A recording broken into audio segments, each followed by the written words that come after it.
हे ठिकाण माथेरान, महाबळेश्वर किंवा भीमाशंकर नसून छत्रपती संभाजीनगरपासून 73 किलोमीटरवर असलेले सिल्लोड तालुक्यातील घाटनांद्रा हे गाव आहे.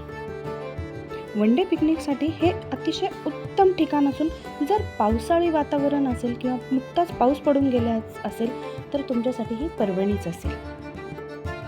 धुक्यात वाट शोधत थोड्या पायऱ्या उतरून खाली गेल्यानंतर निसर्गाचा आस्वाद घेत तुम्ही जेव्हा खाली जाल तेव्हा एका गुहेत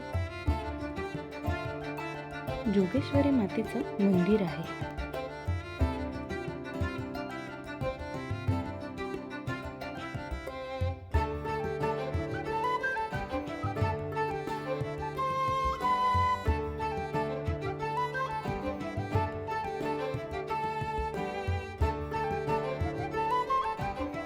तसेच थोडं खाली धारेश्वर संस्थानचं महादेव